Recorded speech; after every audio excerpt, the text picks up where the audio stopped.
Are you guys ready? Let's do this. Let's start the show. Enjoy the show. Enjoy the show. Enjoy the show.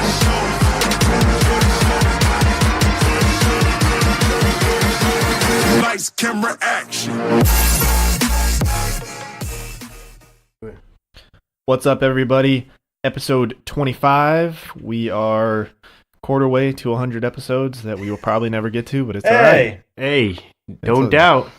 It's a lot. It's like over 2. That's like over 2 years. Dude, we could do it. We do once a week. There's 52 weeks in a year, so it's 2 years. There's been some specials, though, where we've done like multiple episodes in 1 week. It could happen. Yeah, that's true. I mean, we did the but draft that special. That didn't count as one. Oh, okay. So technically, I guess it would be 26. That was just a little special. Anyways, we are the three amigos in a podcast. I'm here. Ryan's here. Brandon's here. Yo. How you guys feeling today? Good. We're on a little bit of a hot streak, getting all three of us on board at the same time. Yeah, man. it's nice. Killing it. It's nice. Probably been, 4 or 5 weeks straight? Yeah, it's good. Keeping it going. Yeah, man. A little different today, though. It was raining in San Diego. That was a shocker.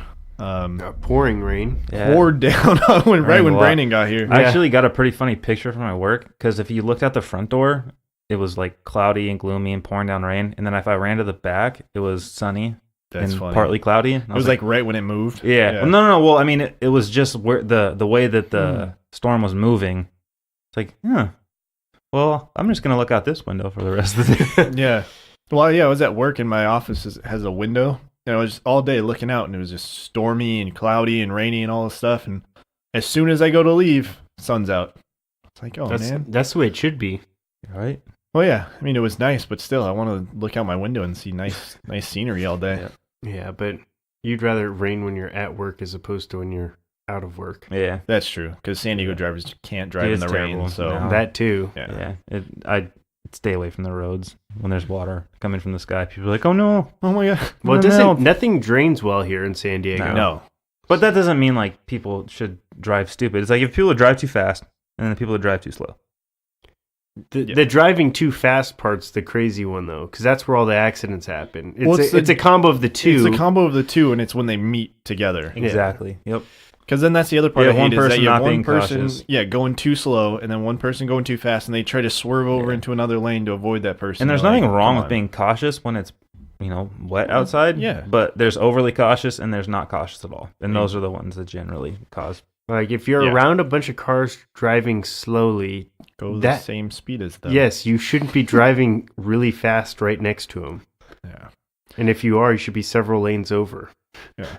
Well, we met up last Sunday, so these two episodes are coming kind of close together. But anything happen with you guys before or after Sunday during this week?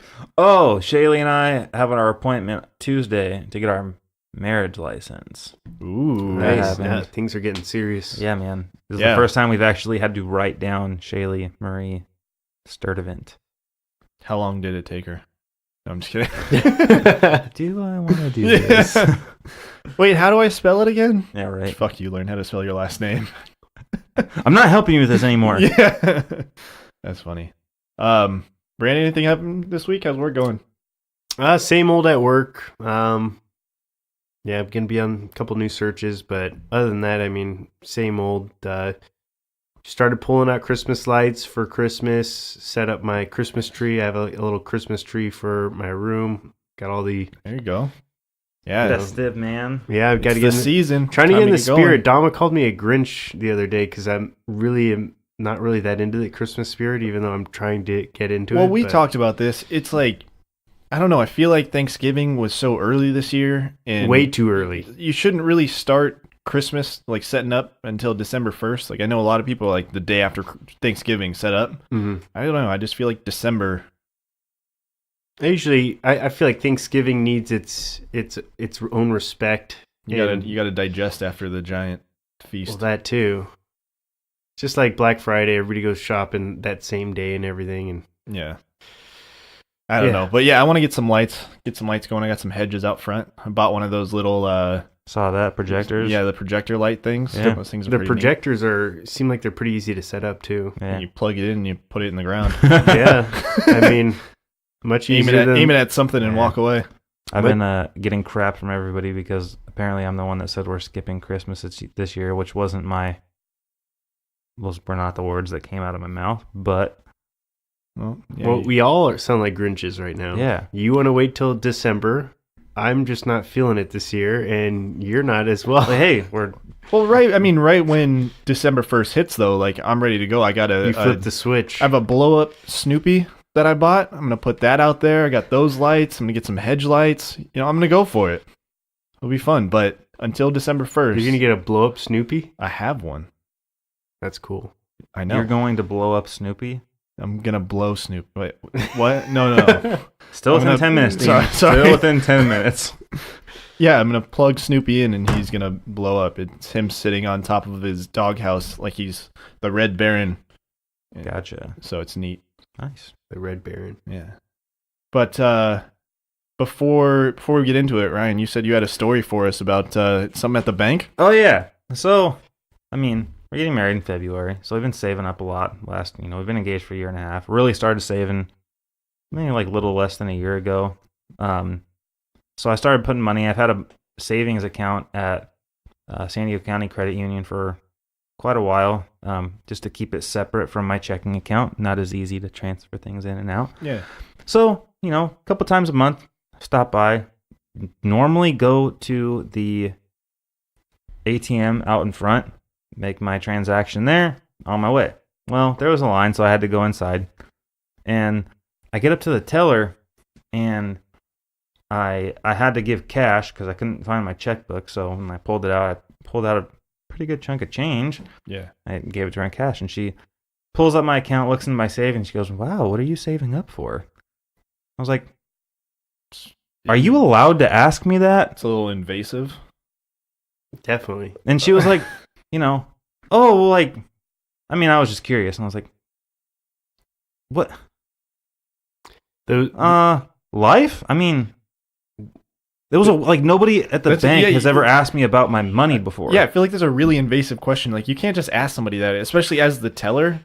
I don't know. I'm a really private person. I don't like people to know how much money I have in the bank. No, not at all. Like Sarah, she doesn't see my statements. I don't look at hers. Like, she doesn't know my PIN, all that kind of stuff. I like to keep that kind of stuff. Obviously, we're not married. We're not at the same stage that you and Shaylee are. Like, I don't know if she asks that kind of stuff, but still, it's just one of those things where I'm private in that sense. I don't want her to know. So especially a person that has access to it to be like, "Hey, I can see how much you have." I'm really private You're about like, it, "Dude, too. why are you trying to be little sneaky sneaks on me?" Yeah, and so I was like, "Can I have a receipt?" She's like, "Oh, do you want one emailed?" And I was like, "No, I would like one printed out." You're like, "Do you want my phone number too, so you can text me late at night and ask me what's going on, what I'm spending my money on?" Like, No, leave I me was alone. It was weird. I was like, nobody, I mean, I'm 26 years old, so I've been going to the bank since I was 18.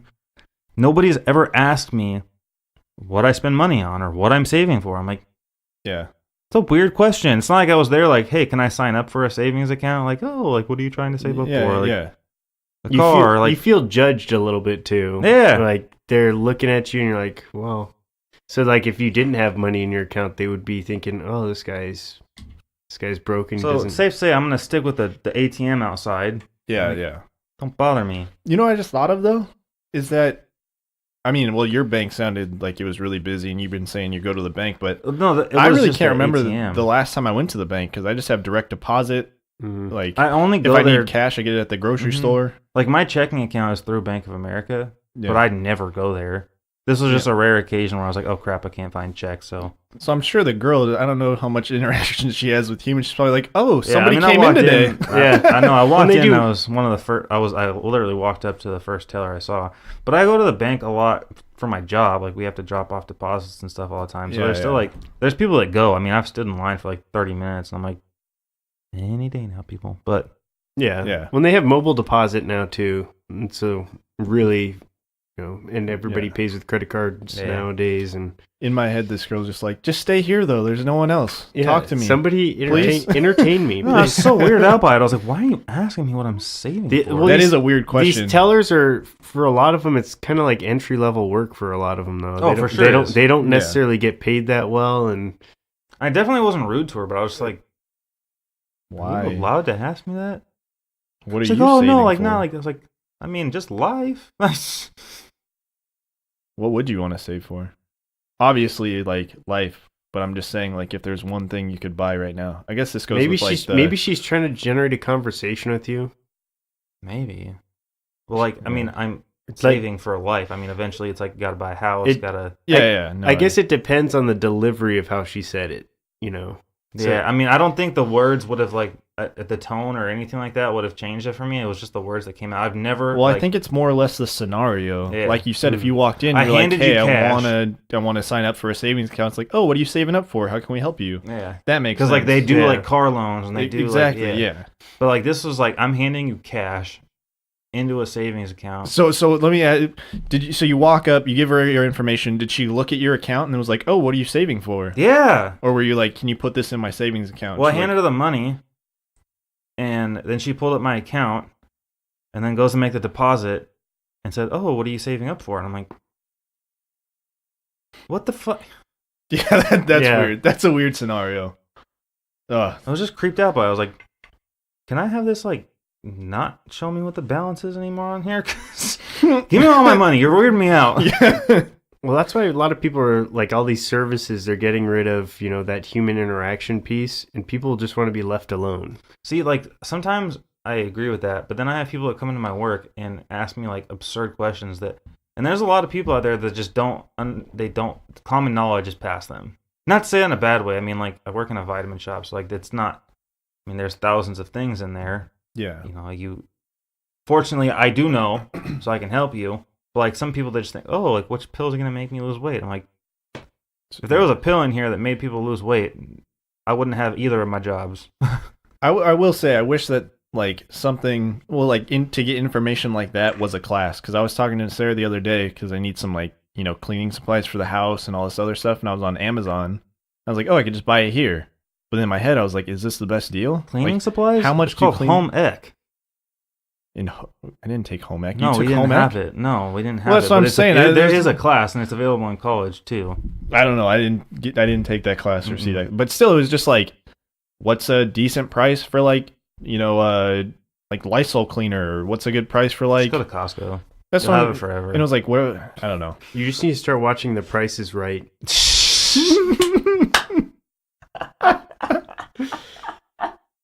Oh God.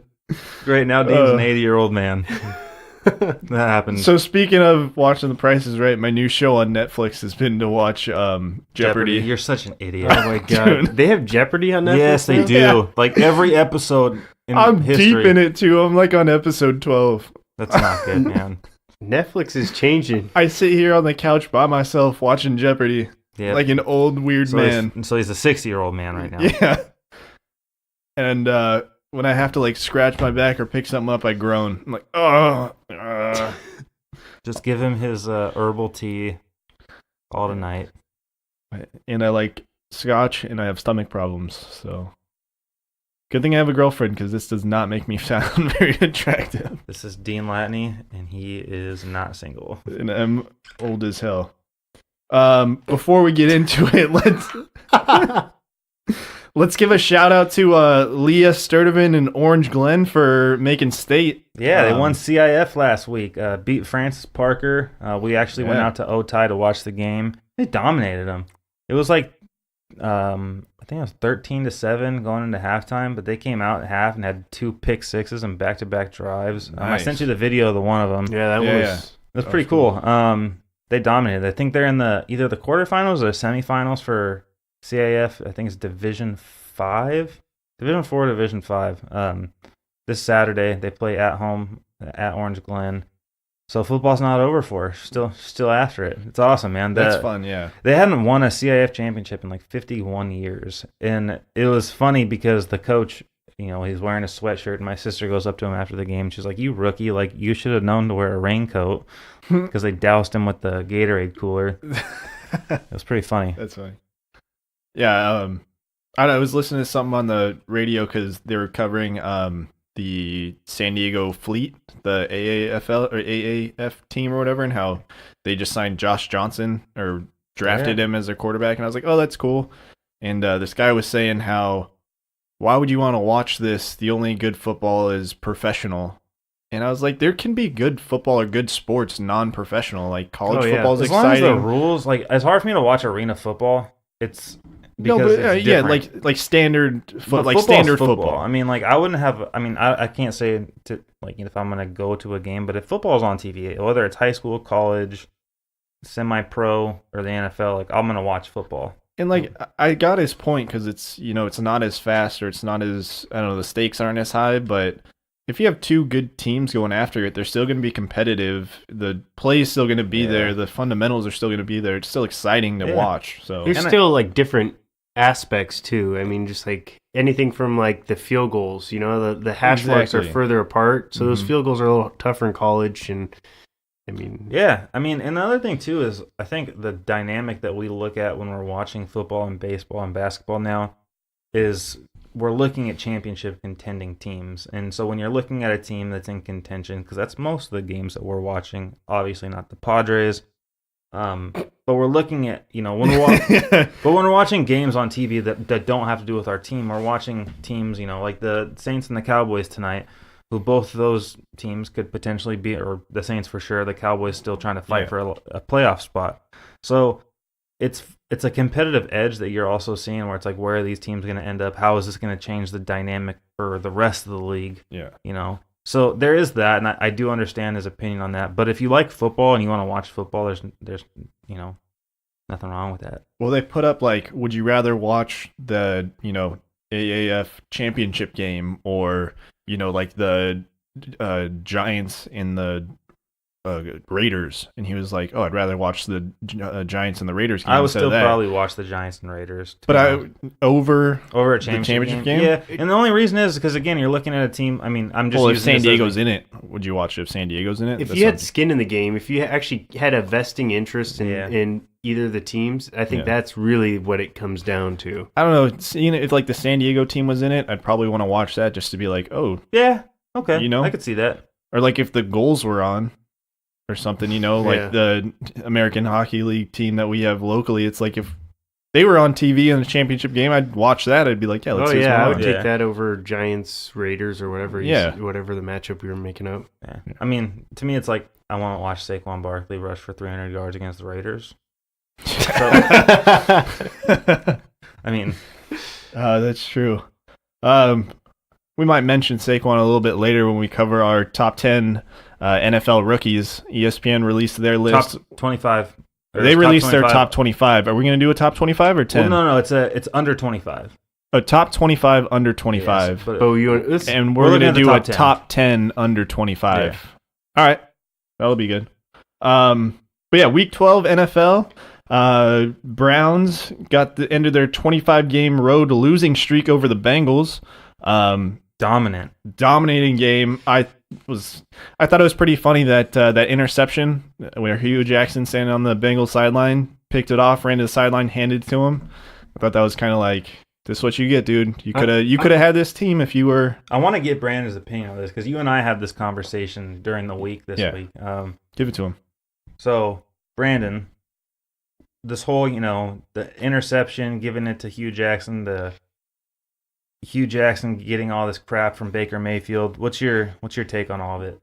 I mean, personally, I don't see anything wrong with it. I think it's fair game. He's allowed to express his own opinion. Ryan and I are both nodding our heads in agreement. Yeah, I feel like if he, in a way, kind of, I don't know, he was doing him a disservice by not necessarily catering to his skill set, and this is his time to shine. And if he doesn't have a guy who's out there, allowing him to perform at his best, that hurts his career long term. The argument that was brought up that me and Dean were talking about is that Hugh Jackson is a professional and he was offered a job and they need to lay off because this is this man's career. And I have nothing wrong with that opinion. Obviously, this man's worked very hard to be where he's at and to take on a job right after he was fired previously from the Browns. There was an opportunity, he took it. He thought, hey, the longer that I go without, being seen, people are going to forget about me. I'm not going to have a job. So I don't have any problem with that. But if you think for a second that going to a rival team is not going to instigate some crap talk, then he's high because, I mean, you went to a team that you're playing twice a year in the same city, or sorry, not same city, but the same state. Yeah. Of course you're going to get crap.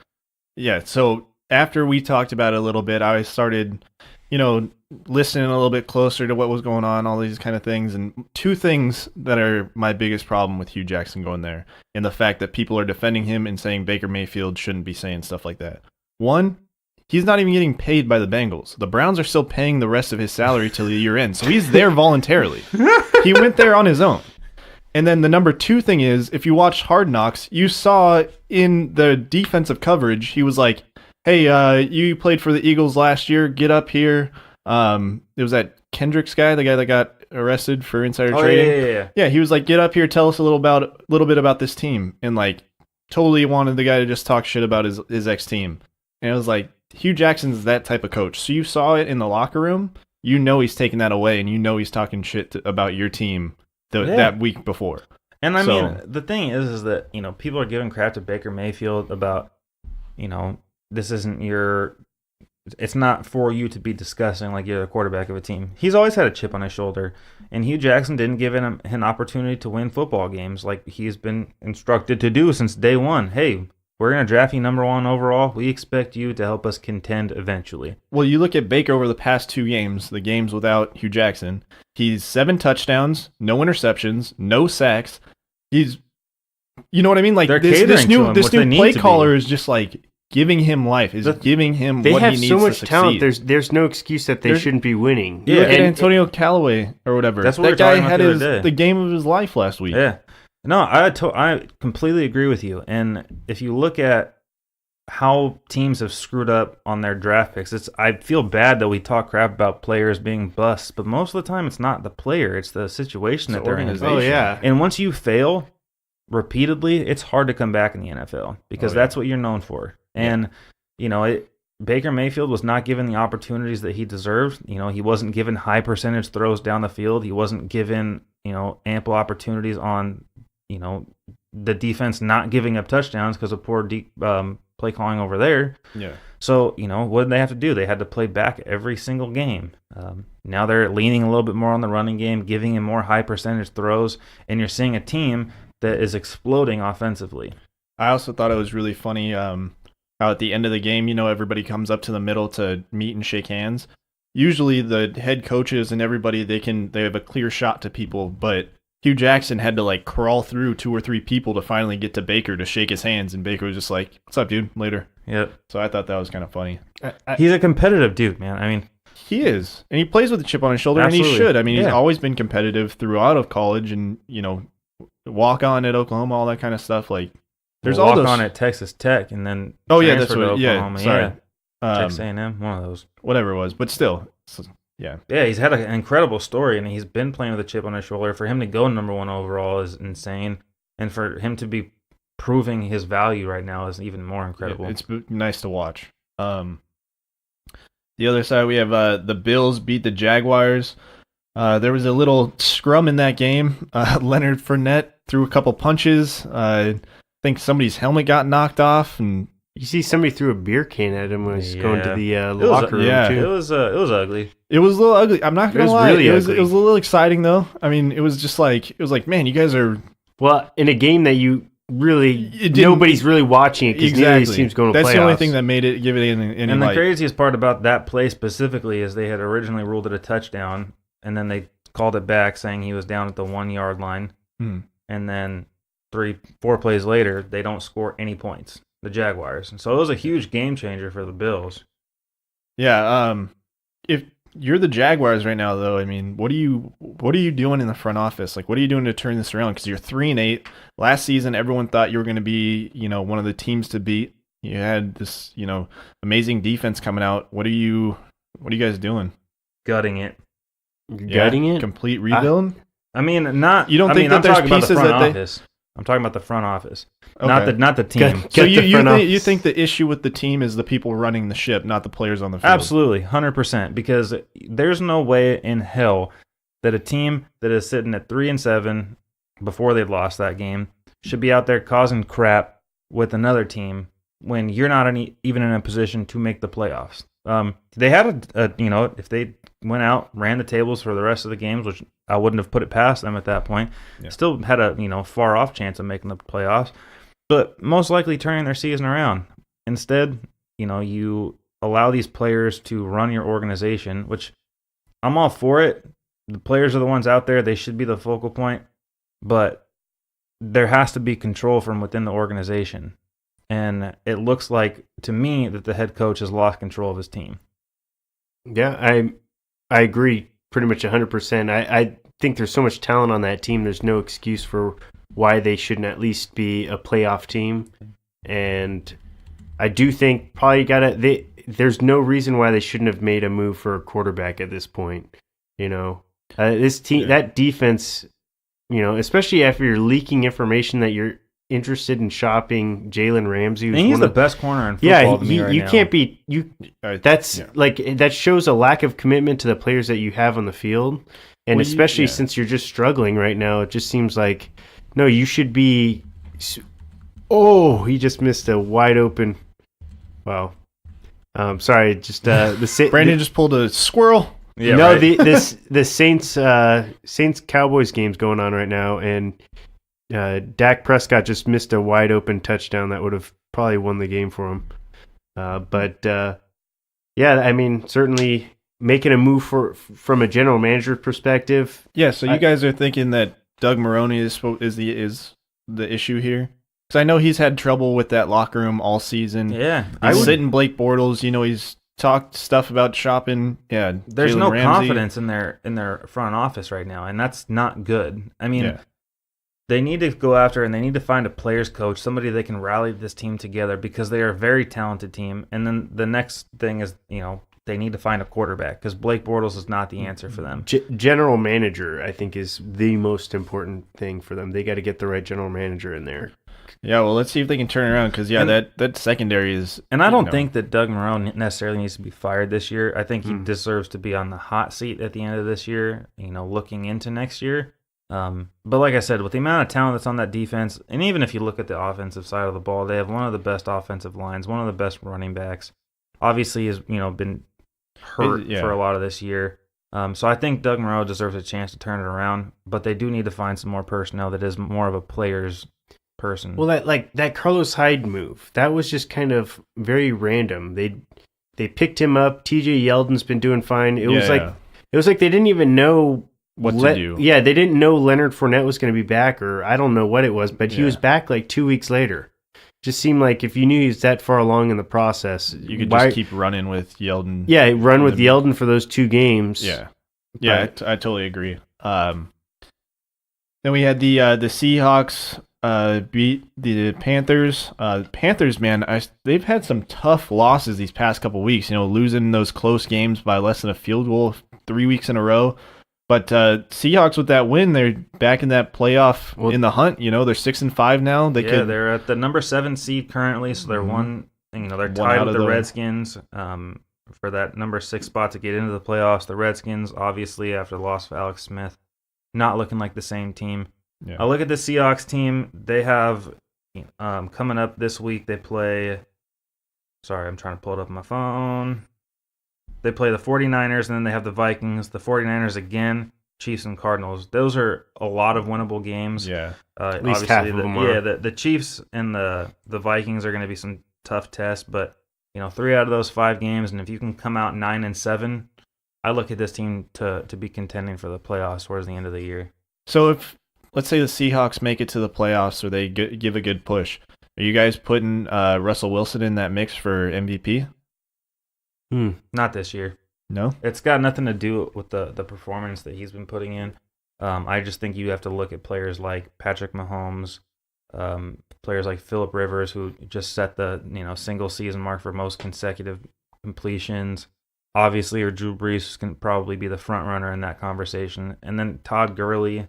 Yeah. Those are all players that are deserving. And taking nothing away from Russell Wilson, he's having a great year, but just not as great as the others. Stiff competition. No, it's just a stiff competition. There's been years, too, where this would be an MVP caliber type season, like the year Matt Ryan won it. Well, I say MVP even just Matt because... Ryan, you could throw his name in there, totally. too. Mm-hmm. I just say because, Russell Wilson is the reason why they're making these pushes and they're winning these games. Absolutely. He's taking the ball into his hands. He's making the plays, and, making some tough throws. I mean, to me, running with the ball. So Russell Wilson is an elite quarterback. He is. He's up in the same conversation. You obviously have your tier 1 quarterbacks: Tom Brady, Aaron Rodgers, Drew Brees.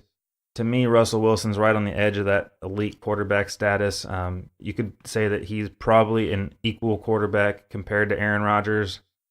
Similar type play, and both definitely looking to win those late fourth quarter games.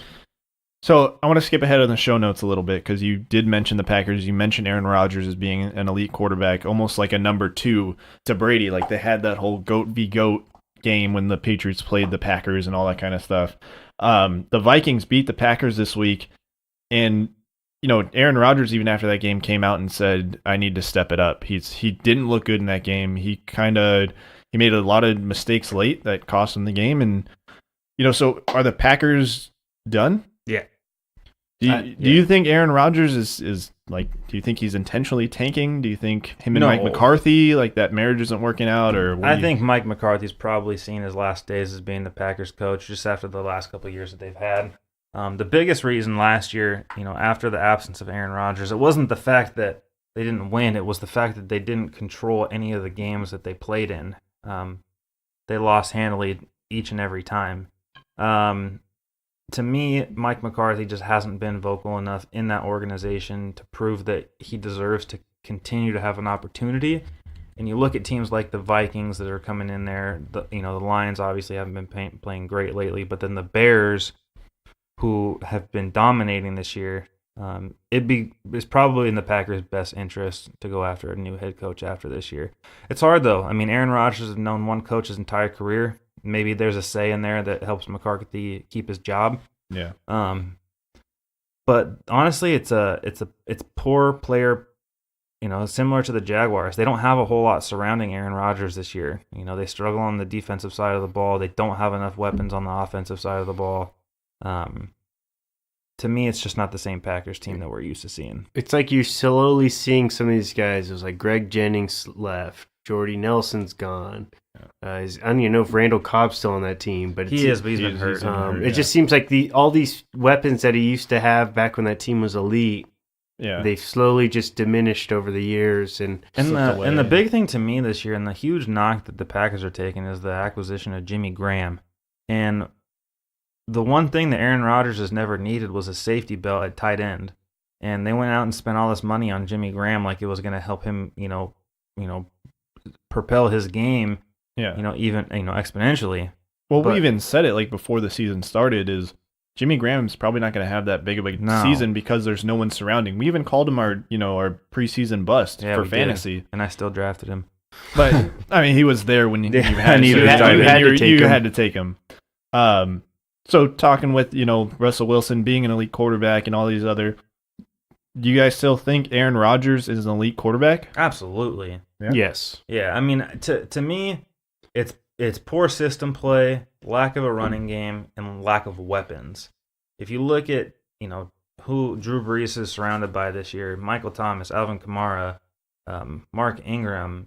You look at the Patriots. I mean, gosh, they have weapons for days. And then Patrick Mahomes. you look at the Patriots every year when they start the season. It's a bunch of basically almost like red shirts, guys that are coming off the practice squad. But they always have Edelman. They always have Gronk. And, keeping Justin White on that team. James White, sorry. That's been huge out of the backfield. And then, Rex Burkhead has had an amazing time there. And yeah. They've had these other running backs. They obviously that do have value players as well, but they definitely have big star weapons with Edelman and Gronkowski. And then with Patrick Mahomes, Tyreek Hill, Travis Kelce, Sammy Watkins. I mean, you can go for days with how many weapons they have on that offense. He doesn't have it right now. And it's hard to say because, we've watched Phillip Rivers play with a lot less talent than what Aaron Rodgers is playing with now. But the way that he plays is he extends plays, and he doesn't have that ability right now because of the lack of talent surrounding him. Well, I think also his knee as well. Yeah, he still has that injury. So when it's all said and done, how many Super Bowls do you guys think he'll have? One. Yeah, I think this is the only one. Just that one. I think the one he has now, I mean, it's hard to envision that team turning it around in the next 4 to 5 years. Yeah. I All right, mean, well, I will. let's I will say this: that the NFL teams can rebuild pretty quickly. Yeah, it takes a that's good true. draft, but I mean, that's And Well, it's going to be hard too because Rodgers signed that huge contract, that like record-breaking Well, that's what I mean. contract. So a lot of money's tied it up. goes directly into the GM. And if you look at teams out there, that draft well, that's one of the biggest reasons they stay relevant in the NFL is because it's not about your free agent picks. If you've noticed the last several years, there hasn't been a lot of big name free agents hitting the market. The NFL controls a lot of what these players can do, and you have to draft well. And it's not your first round pick; it's your second, third, fourth, and fifth round picks that mean the most. Yeah, because if I hate to keep bringing up the Chargers, but they've had very, very successful drafts over the last 4 years, and most of their top 4 picks end up being starters. Yeah. That's the reason that they're in the position that they are today. And you can even say the same thing about the Kansas City Chiefs. Obviously, going out and picking up a player like Sammy Watkins is huge, but you earn that right when you draft players like Tyreek Hill, Patrick Mahomes, and Kareem Hunt late. Yeah. I think definitely having the right head coach goes a long ways towards a rebuild. If you have a head coach who can get the most out of their personnel, that certainly will allow a team to have some success, which will then, maybe attract some free agents. Well, it's just like we said with the Jaguars. It starts with the general manager and head coach. So got to get the right people in there. But back on track with the show notes, the Broncos beat the Steelers. Do you guys see potential for 3 teams coming out of the AFC West? No. I don't think it's going to happen, but the Broncos are making a strong push right now. Their defense is carrying that team. They have been for the past couple seasons, though. They very, very luckily won that game against the Steelers. Now, a win's a win. We all know that in the NFL. I definitely think they were more deserving of that win against the Chargers than they were against the Steelers. 9 times out of 10, Ben Roethlisberger does not throw that ball into the defensive end's hands. That was a terrible pass. I saw that. That was probably one of the worst throws I've ever seen Ben Roethlisberger make. And like I said, 9 times out of 10, he's not making that throw. He's not making that mistake. They had an opportunity to win that game or at least push it to overtime. But the Broncos have allowed themselves or put themselves in positions to win the last 2 weeks against 2 very good teams. Mm-hmm. They have a good defense. They have an amazing defense, and that was the biggest thing when the Chargers were playing the Broncos. Everybody wants to sleep on them. I'm like, hey, we forget in this day and age where people are putting up 50 points a week that defense still matters in the NFL, and the Broncos are continuing to show that. I just think that the hill to climb for the Broncos is a little too steep. You look at teams like, the Bengals now that Andy Dalton's been put on the IR. You can probably rule them out, but the Dolphins, their defense is great. They're still looking up at the Colts and the Ravens. And like I said, there's outside of the Chargers, unless the Chargers tank in these last 5 games, we're looking at, them taking that number 1 wild card seed and then looking at one more spot in the playoffs. And they'd pretty much have to run the table now with having 6 losses already under their belt. Yeah. Yeah, it'll be interesting to see, though. I mean, I feel like the Chargers are going to be a lock for the wild card unless something really happens. The wheels fall off of that team. But, the Broncos could have a chance. Speaking of the Chargers, they beat the Cardinals, but that win did come at a cost. They lost Melvin Gordon, with sprained MCL, so he'll be out, 4 to 6, they said? Yeah, generally 4 to 6 weeks for recovery. I can guarantee that they'll probably hold him out until the playoffs just to keep him healthy. They should, especially unless if they have a wild unless card. they need him. Mm-hmm. Yeah, I could see them pulling him back early. And I would say unless that Broncos game comes down to the fact that they're not going to make the playoffs in week 17, then he's probably sitting out until then. That unless there's a chance for them to potentially take over as the division leader against or with the Chiefs. To me, Austin Eckler is definitely proven his value as a backup running back, and I'm excited to see what he has to do, or what he can prove as being the bell cow for that team. Pound for pound, he's the strongest player on their team. He lifts more than anybody else out there, which is crazy. He's like 5'9", 220 pounds, but he runs hard. Yeah. So I'm definitely interested to see it's nice having a change of pace back in there sometimes. We saw that a lot with Brandon Oliver, Darren Sproles. He's not that. Darren Sproles is the guy I thought of. He's not the same kind of runner because he is an in between the tackles runner. Well, I look at Eckler and I see a lot of like Philip Lindsay, who's had an amazing season this year too. Absolutely, they're very both, similar. Like those similar, really strong, just workhorse guys. So I mean, this is a time for him to prove his value to the team. You know, Melvin Gordon's coming up on a contract year. Austin Eckler, if he can go in there and show that he has value as a starting running back in the NFL, might either hurt the chances of him signing a bigger contract or signing a contract in general. But I'm excited to see what Eckler can do. It's been huge having Joey Bosa back. He had 2 big sacks last week. Manhandled the Cardinals.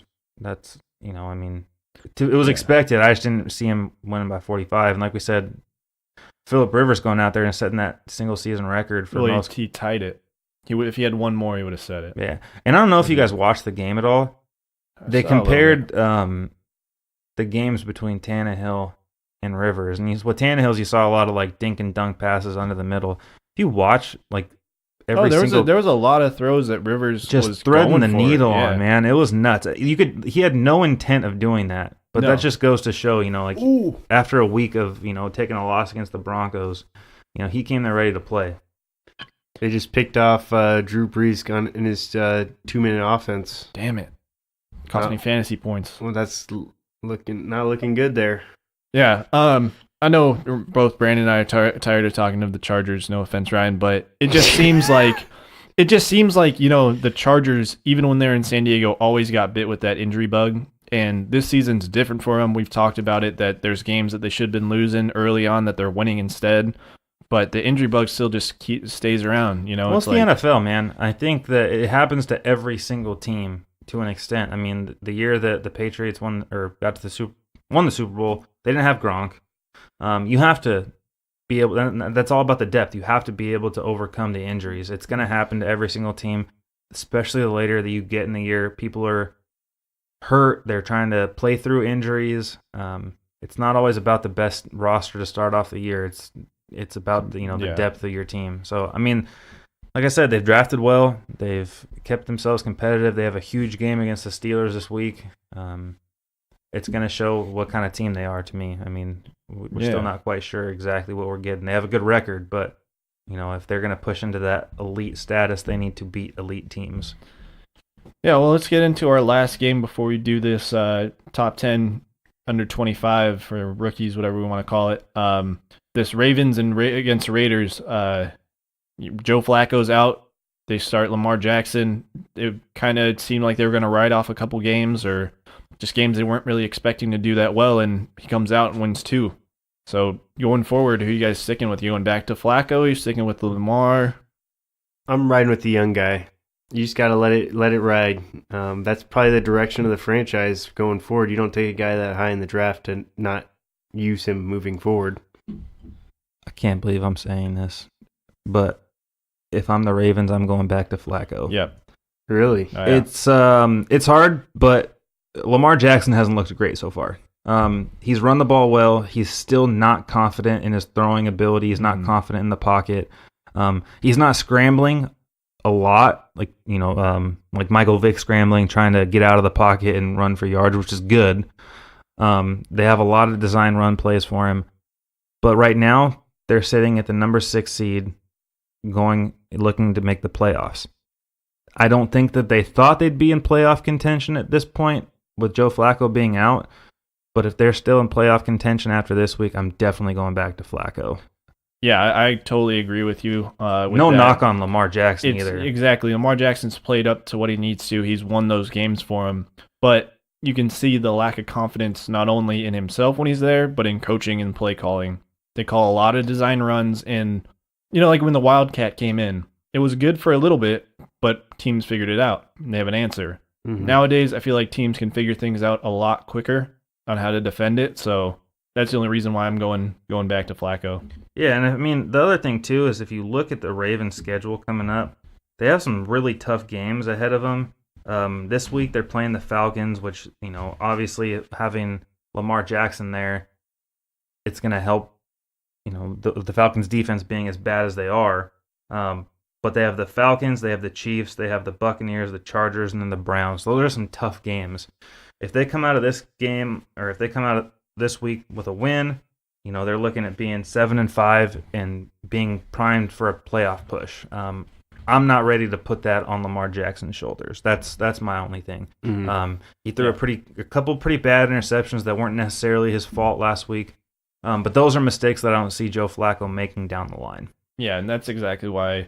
You still got to be encouraged, though. Like, if you're a Ravens fan, you feel for the future. You feel comfortable. Let's say Flacco gets hurt, you throw Lamar Jackson there, you still feel comfortable. Well, I don't think that they need to take away from their offense like they were running early in the season, where they're do Flacco and they pepper in Lamar Jackson. Yeah. I think you stick with that, stick with that game plan, but you still need Flacco in there to throw the ball. And I think that this week is going to show a lot and I'm pretty sure Flacco's out this week as well.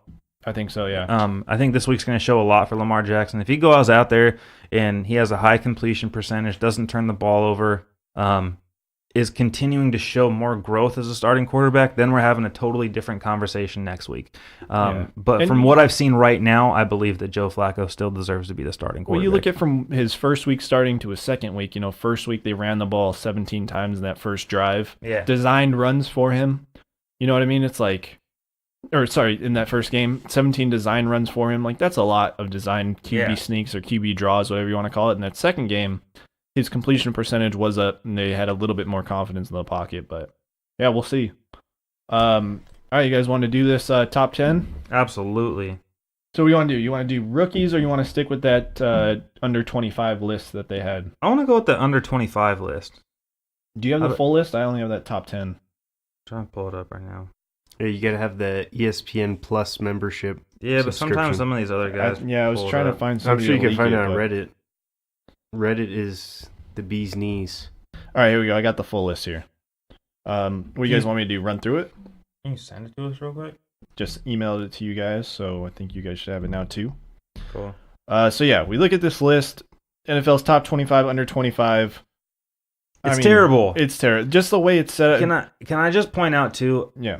That obviously Joey Bosa not being on here, he's missed 10 games this year. Fine, whatever. That was my argument from not being in the top 10. Yeah, okay, exactly. So the top 25, here's a few names on there. Just bear with me here. Joe Mixon, Tariq Cohen, Laramie Tunsil. I think Tunsil should be there. He's a pretty solid O-lineman. Maybe. But, I mean, if you're looking at some of the players that are listed below him, I mean, Juju Smith-Schuster, the first person underneath him. I mean, Juju's put up more value this year than freaking Antonio Brown has. Yeah. And then keep going up the list. I mean, Jamal Adams is out of the top 10, which is absurd. Saquon Barkley is out of the top 10. Derwin James, who's been the best player on the Chargers defense all year. And then if you go all the way up to the top, Todd Gurley's at number 3. Yeah, under Tyreek Hill and Patrick Mahomes. Patrick Mahomes being number 1, it's just like... Don't get me wrong, he belongs in the top 10. I think he belongs up there too, but I don't think he belongs... I don't even know if I would put him above Jared Goff, to be honest with you. I mean, I could see the argument for it, like, to put him above Jared Goff, but I would agree. There's more of a body of work that we've seen from Jared Goff. I mean, Kareem Hunt is above Christian McCaffrey. He's above Saquon Barkley. He's above Bradley Chubb, who has played phenomenally. Obviously, it's a small sample size. I think if we're talking about top 10, the few that surprise me that aren't up there would be definitely Deshaun Watson, Saquon Barkley, Derwin James, Juju Smith-Schuster, and Marcus Lattimore. Those are the ones to me that belong in the top 10. All right, so let's do this. Let's go. Ryan, give us your top 10. Brandon, give us your top 10. I'll give you my top 10. Does it have to be in order? Or can I just give you the top 10 players? All right, yeah, just give us top 10. All right, so I'll go with Todd Gurley, Ezekiel Elliott, Alvin Kamara, Christian McCaffrey, Deshaun Watson, Jamal Adams, Saquon Barkley, Derwin James. Then I'll go Patrick Mahomes and Jared Goff. All right. Right? All right. Definitely Todd Gurley. This is going to be in no particular order for me. But Todd Gurley, Ezekiel Elliott, Alvin Kamara. Gonna go. I do like Myles Garrett. I'd probably throw him in there. Deshaun Watson, Saquon Barkley, and I do like Joey Bosa. I throw. Oh Joey my Bosa. God! See, I didn't even see him on his list, so I forgot about Joey Bosa. Yeah. I would definitely put Joey Bosa in my top 10. Subtract Christian McCaffrey. I'll throw Christian. I like Christian McCaffrey. I'll throw him in there. I don't even know what number I'm at, but Give us 2 more. 2 more. I'm gonna throw Pat Mahomes in there. He deserves to be there, and I do like the rookie running back from Cleveland. Yeah, Bradley Chubb. Bradley yeah, he's Chubb. on there. He's That's down at actually, 23. Bradley Chubb. Nick Chubb is the one you guys are thinking of. Yeah, Bradley Chubb is the defensive Nick Chubb. end Yeah, from- Nick. Oh, Nick that's right. Chubb. Yeah, Nick I always Chubb. get him That's mixed right. up. I do the same They thing. have the same exact last Yeah. name. And they've been in the league for half a year. Yeah. It's understandable. But I just think whoever decided to put this list together is full of crap. Yeah. Well, so my top 10, I agree with you guys. Todd Gurley, Ezekiel Elliott. I like Kareem Hunt. I like Alvin Kamara. I like Christian McCaffrey. Myles A Garrett. lot of running backs. Yeah, I like Myles Garrett. I like Saquon. I like what's his name? The Chargers safety over Derwin James. Derwin James. Fuck, we were just talking Joey about him. Bosa. No. Nick Chubb? The Jaguars. Jalen Ramsey. Jalen Oof, Ramsey. I would throw him on mine too. Actually. And It's hard then- cramming him in there. Is he under 25? I think so. And then my 10th, I would put in. I think Deshaun Watson. I think Deshaun Watson shows more talent than both Jared Goff and Pat Mahomes. So The only thing is, like, I understand the like for Myles Garrett. I don't understand, and this isn't from you guys, this is from a national perspective, is why he gets more respect than Joey Bosa does. Joey Bosa's missed games for injuries. Myles Garrett has missed games for injuries. Mhm. Joey Bosa is a different pass rusher than anybody else in the league. He does not give up the run defense to sack the quarterback. So he's one of the best defensive ends because of that. And that's why he's, is such a high value. And everybody in the league forgets about him. It's because the Browns are a bigger team. They're a team that's got a huge fan base. Everybody knows about the Browns. Not as many people, it's more of that East Coast bias. They have a larger fan base than the Chargers do. yeah, and Jalen Ramsey's 24, so he makes it in that top 25 list. Unfortunately, list- it's not based on skill. That's what I mean, like, anymore. The list list honestly makes it look like somebody that just watched NFL this season for the first time. Yeah. And they were like, so who's under 24 or who's under 25 this year? Like, That's how it always is. It's what have you done for me lately? yeah. I don't know. I will say there are some good names on here, and doing a top 10 is hard. It's like nearly But- impossible. But there's a lot Splitting of names hairs. There's missing a lot on of the players 25. missing, yes. Yeah. Like number 25, this Yannick Ngakoue. Ngakoue's good. I mean, he's a defensive tackle. But again, he's not better than Joey Bosa. No. Or even you look at like number 8, Daniel Hunter. I think he's a defensive end for the Vikings. Yep. Not better than Joey Bosa. No. I mean, yeah, the guy's had a good season, but at the same time, did you just watch NFL this one season? Yeah. It's because Bosa hasn't played all this year. That's And what I mean. maybe It's we're like- not understanding this list. Maybe it is just for this season. Maybe. You But know, Jalen maybe- Ramsey's not on here, and that's atrocious. I mean, the Yeah. Jaguars suck, but he's amazing. I mean, you look at I think we all agree. that AJ Bouye too on the He's strong not under safety. 25. He's not? No. I thought it was like his second or third He's been season. in the league for like 4 Or 5 years. what's his name? Honey Badger. He's definitely not under 25. No? How He's long? like is he? 27 or 28. Who, Tyrann Mathieu? Maybe Yeah. 26. I don't know, But he's but been in the league for like 5 or 6 years now. Yeah, he's been in it for a while. I gotta look it up now. So I want to know how old Tyron. He's like Dean Matthews. forgets that we're 26 he's years like old. 35 years old. No, I'm just, He was born in '92. So yeah, him he's- and Larry Fitzgerald 26. shared a locker in college. who? I don't know, just making it up. Oh, Larry Fitzgerald's old as shit. Yeah. Oh man, but yeah, I agree. Whoever put this list together is an idiot because Pat Mahomes definitely not number one. No, not No. over Todd Gurley. Not any day. And Tyreek Hill does not belong at number 2. No. I still think we're reading the list wrong, and I think it's not based on You can't list something 1 through something and have it not people not expect and have it not be number one. Like it's the they number highlighted one. his name on there. I mean, that's the biggest takeaway. Just do bullet points at that time. Yeah. They should do bullet points then, because if I think they did it because it's a ranking system. Yeah, I think it's ranking, and I think it might be because of the season that they're having. think they but even just- still, the season that they're having, I think Todd Gurley's having a better season than those top two guys. So. Absolutely. I think they're just trying to spark other podcasts to start debating about what their article is. Well, let's move over to some local baseball news. San Diego Padres signed Garrett Richards to a 2-year, $15 million contract. We talked about it. Guy's majorly injury prone. He's going to miss this whole season. He had Tommy John in June. So what do you... Chance he comes back in like September, maybe late August of next year. But when I first saw the signing, I was actually really excited, and then it digested...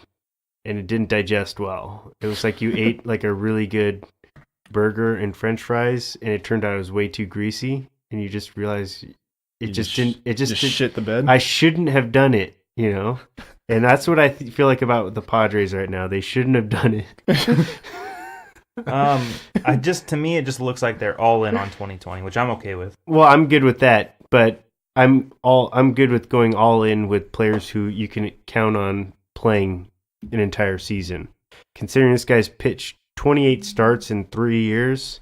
That was the fact that he said 28 starts in 3 years. But he's coming off Tommy John. He'll be fine. But even coming off Tommy John, like you never know what other injuries may linger. You don't know what kind of rehab this guy's going to go through, how his body's going to heal. So. There's no doubt when he is pitching, he is one of the elite pitchers in baseball, and to get him at a discounted rate, it's obviously huge for this team. But I don't think they're taking a massive hit from it either. It's $7.5 million. That did not come off my hand well. $7.5 million a year. It's not a terrible hit for a risk. It's not terrible. There's a big upside. There's huge upside, I guess limited risk, but I feel like I'd love to spend that money on a guy you can actually count on. Well, I mean, you still have trade opportunities. Yeah, and speaking of trade opportunities, there was that Synderguard trade that was proposed. I know any of us are fans of this, but the one was for Tatis straight up. Padres came out and said he's untouchable. I totally agree with that. He's untouchable. Yes. They should not even, entertain those kind of talks. Anyone short of Mike Trout is unacceptable. Yeah. So even Mike Trout wouldn't be, because you're going to lose him in 2 years. Yeah. So go ahead and tell us who the next one was, because this one's even better. Is even, like you say, even better. So it was a package for Hedges, Margot, and Mackenzie Gore, who is our number 2, 13th overall prospect in baseball. So I want to know when New York started getting that good weed from the Bay Area, because it's legalized in Boston, so they got to be smoking all sorts of different stuff out there. If they think that, it looks like they're putting together a deal on like MLB The Show.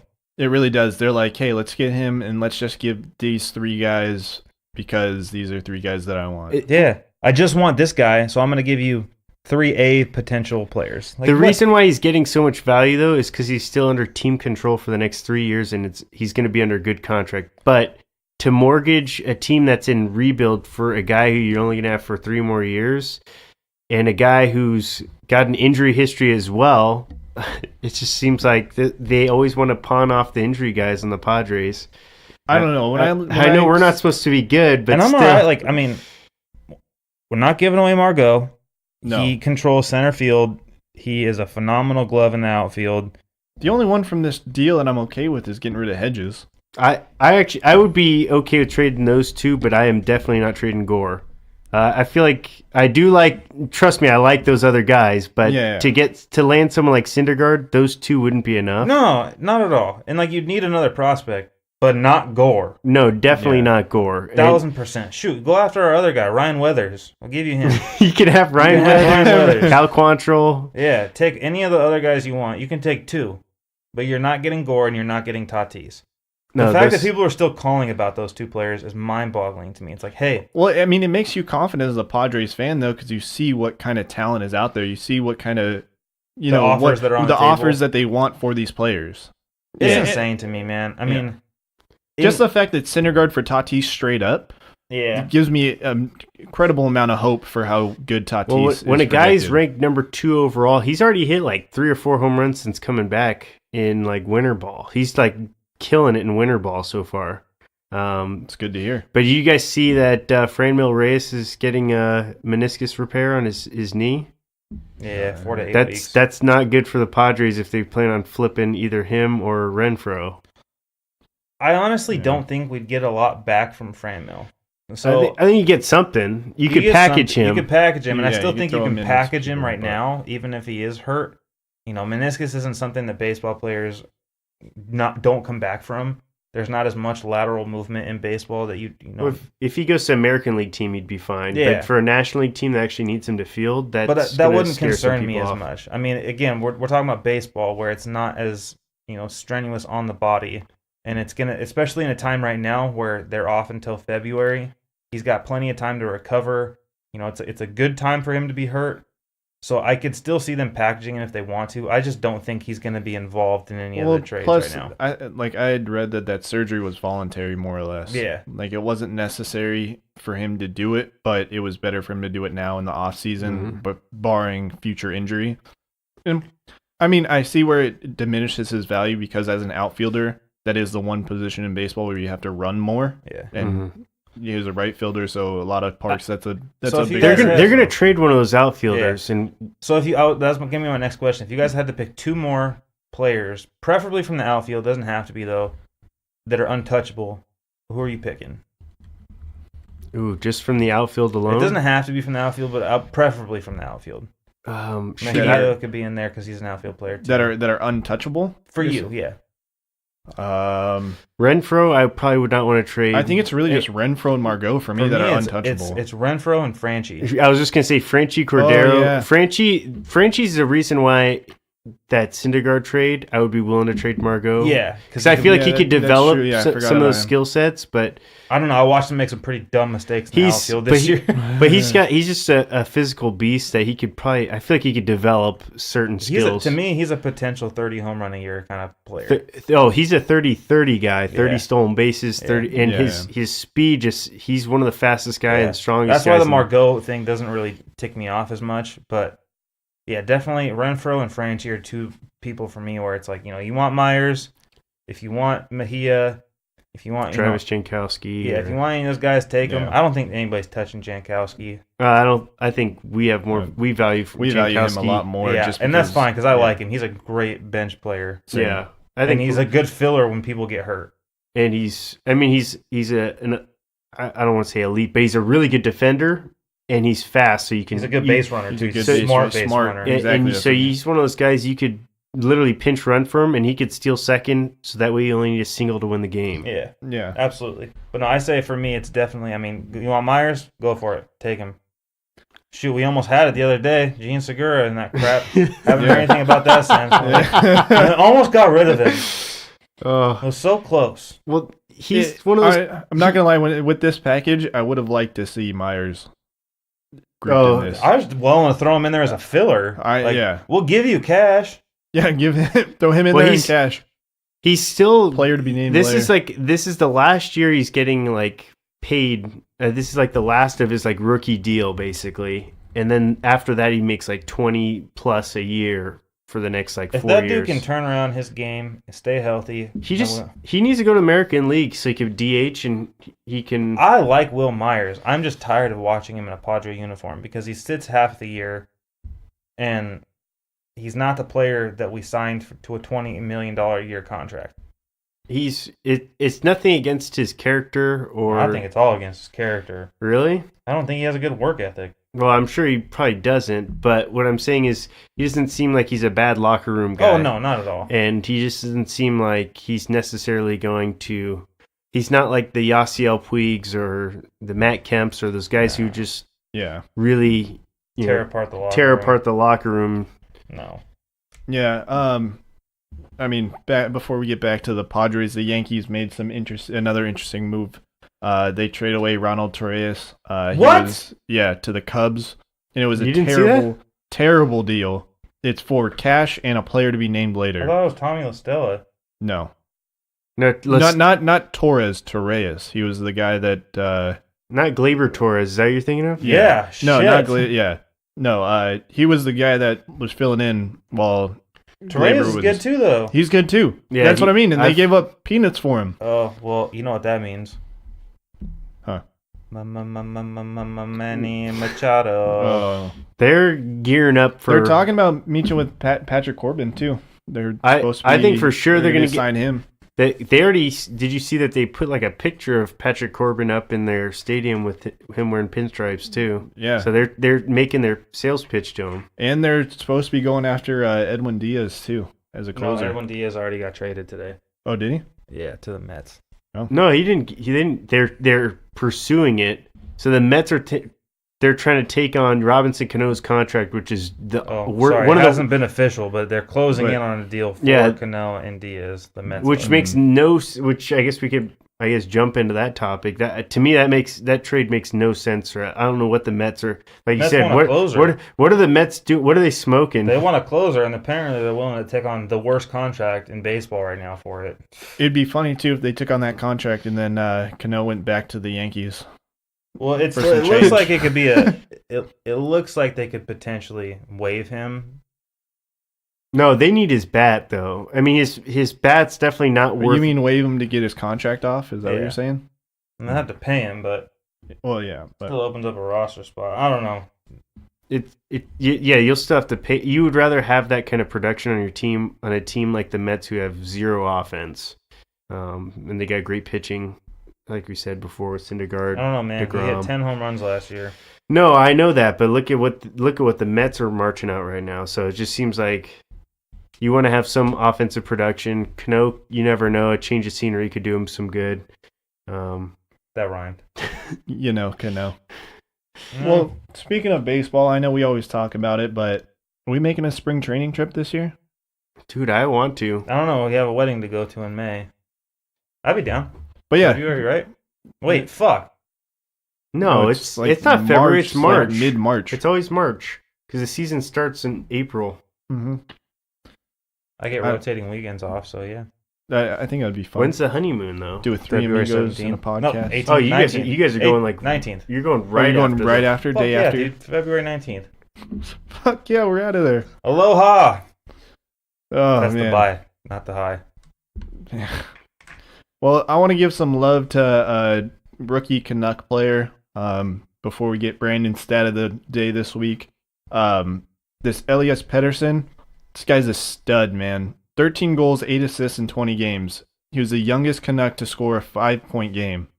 He scored 5 times in one game. Well, he had 4 goals and an assist. Mm. But Wayne Gretzky was on the radio talking, and he goes, yeah, this kid's a stud. I see a lot of myself in him. So That's when, super arrogant. when the great one, when the great one's saying that you're like just like him, you emulate him, that's pretty high standing, you know. It's too bad he plays for the Canucks. Well, it's exciting to be a Canuck fan because you basically have the second coming right on your team. Yeah. So, plus this kid's a stud to watch. Him and Brock Bozier, young guys, it'll be good. And then we got How are the Jacob Ducks Hughes. doing? Yeah. I don't know, guys. What about the Vegas Knights? Have they taken a step back this year? Yeah, huge step back. Yeah. Yeah. Like how huge of a step back are they? Like even close to playoff contention? Yeah, I mean they'll still probably make the playoffs just because their team is decent. Right now they're sitting a game and a half back from the Ducks. So in the Pacific Division, it's Flame, Sharks, Ducks, Knights, Canucks. The Knights and the Canucks have the matching record right now. So, but How many teams make the playoff? it's I think 90% of the teams do. No, I'm just, it's 2 from each division with a wild card.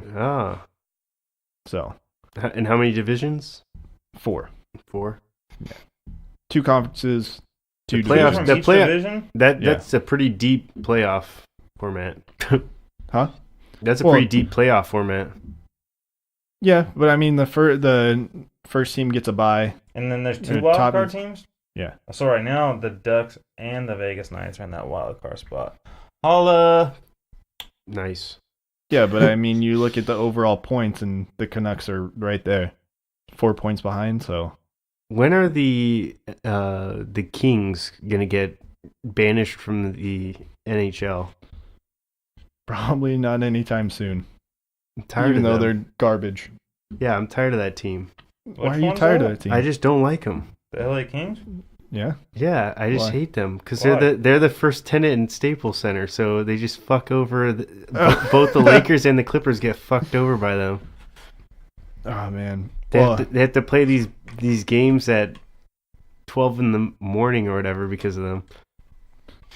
well, yeah, but it's just fun to see young talent on the Canucks. It gives a lot of hope on the up and up. So, but Brandon, why don't you give us our stat of the day this week? Stat of the day, dabba-dooba-doo, stat of the day, dat of the day. Here comes that what? Stat of the day. Bop. Yeah, so it actually has to do with one of the teams that we saw tonight on Thursday Night Football, the Saints. And over the last 3 games, the Saints have totaled 144 points in just the last 3 games, Jesus. which is 7 more points than the Bills have scored the entire season at 137. Well, they did have that 51-point game. So that skewed So- their numbers. Yeah, a little bit. Speaking of the Bills, sorry to get back into football. Did you see that Nathan Peterman was working out for the Broncos today? Oh my God. I thought he was done. I thought he was just on their practice team. Working out for the Broncos. Well, no, That he's little- trying to get the DB some practice. You know, Is that what it is? He's their throwing dummy. he's like, if we want to get you guys some confidence, we're gonna let you throw some picks to We're the DBs here. Either that, or he's got to show Do you think he? quarterbacks how to spike the ball. Do you think he maybe has like vision problems and he thinks the defense is the team he's really supposed to be throwing the ball to? I don't know, man. Dude, I don't know. Psych evaluation or something. Yeah, I think he just gets too nervous back there. So, Ryan, Brandon and I were talking about this last week because we were watching Red Zone and the Charger game came on, and they said the Chargers were like the second most penalized team in the Dude, NFL bad this year. season. So the first time they've ever been that way. So he was asking, when you see a team like that, what do you think it is? Do you think it's coaching or player personnel for how many Like penalties? Who do you blame that on? Do you think that's the coach not necessarily I initially had said disciplining like, their players enough to make sure that they're To me, yeah, it's hard to say. It goes team to team because it very much depends on what kind of penalties are being called. To me, right now, it looks like the young players aren't understanding the rule change when it comes to where they defensive hits and can defensive holdings. hits, holds, pass interference, whatever it may be. The rules have changed significantly over the past couple of years, and they're a lot different from college to the NFL. So those penalties to me look like young player mistakes. And it also looks like, some shaky offensive line play at times with, false starts, holdings. Yeah. But a lot of the times it's hard to say because there's been teams where they've been penalized a lot that win a lot of games. Yeah, so what I had said was, like you said, you have to look at the penalty because when it is like a holding or a pass interference, something like that, those are long penalties. And usually those are because of the player. Either they don't understand the rules or they're not good or they're lazy. Yeah. But you look at false starts and, offensive line holdings and stuff, that's more coaching. And I think this year, too, you're seeing it a lot more with the pocket passer quarterbacks, is that offensive line are a lot more likely to hold than give a free shot at their quarterback. Yeah. And so I'm okay with that. Take the 10-yard penalty. But at with the same time, that's more coaching because you don't have a good blocking scheme up. Not necessarily. I mean, if a defense beats you off of a scheme, they beat you off of a scheme. I mean, that's Yeah. part of the game. But you're seeing a lot more players hold, to get that, extra down, essentially, than take the sack and it be 2nd and 18 or 2nd and 20. So to me, it kind of is a smarter play to take the 1st and 20 than the 2nd and 18. You know what I mean? No, yeah. I get what or you're the saying. or the 2nd and 15. Yeah. The defense is always going to give up, the extra yards and take the down. But it's very dependent on each team. There's also times where they have the hold and then they still get sacked anyways. Yeah, it's Those always are and the then- and- worst. then it just looks Well, stupid. those plays and then the defensive holding, and the guy still catches the ball for a first down. Yeah. You're like, dude, really? Come on. Yeah. But Why'd you have to throw the flag? I've seen a lot of offsides this year on Melvin Ingram. Hopefully that can stop now that Joey Bosa's back. But stuff like that, that's more coaching and discipline, I think. I don't know. It's hard to say. It's the NFL. Yeah. Like, at that point, if a player is, if that split second is the difference between him getting a sack or not, I mean, he's probably moving quick off the ball anyways. Those penalties don't drive me as nuts anymore. It's the late in the game penalties that kill teams. Those late pass interference or those late holding calls that draw you back when you're on a fourth quarter, comeback. So you haven't seen a lot of fourth quarter penalties from the Chargers, but from a team to team standpoint, it's totally different. You have to look at each one individually. Yeah. And while we're talking about football and about the rule change and stuff, the kickoff rule change, now they're only a yard back, all this stuff. Yeah. A lot of people have been complaining about onside kicks. Mm-hmm. There haven't been enough. The rate is dropped significantly. I don't even think one's been recovered. I would love to see an onside kick, and I know it's really hard to do and almost impossible, but for him to just be like line drive it right at the front guy. Yeah. I mean, that would be the only way I could think of that you could To me, get that's one. going to take a few, not that play specifically, but the onside kick is going to take a few years. The other option that the NFL is looking at is bringing the other guys closer or changing it to 10 yards to 5 yards. I think that they should just change the onside kick to be the regular way, where you go back to let them skew one side. It's hard to do that because you don't say whether or not you're doing an onside kick. You don't present it. I mean, no, but that's what I mean. If you're going to go for it, you have to present it. Yeah. And if you're going to do a sneak one, then you have to risk your luck at it. Yeah. I mean, that's just because you have late in the game, you're down by 2 scores. If you score quick, the game's over. Yeah. You're not getting the ball back. To me, it's too hard to try to change the kickoffs each and every way you want to kick it, whether it's onside or not. But I do look at them potentially changing where the ball is live. So instead of it being 10 yards back, maybe it's 5 yards back. So that way it gives the opportunity to the other team. But they're going to have to play with it just like they have with all these other rules. And yeah, we'll see. I mean, it's all about the safety of the players. Yeah, we'll see. But everyone, thank you for listening. We are the 3 Amigos and a podcast, Dean, Brandon, and Ryan. We're going to be here again next week. Follow us on Instagram, Twitter. Listen to us anywhere you listen to podcasts, and we'll be here next week. Thanks, everybody. Later. See ya.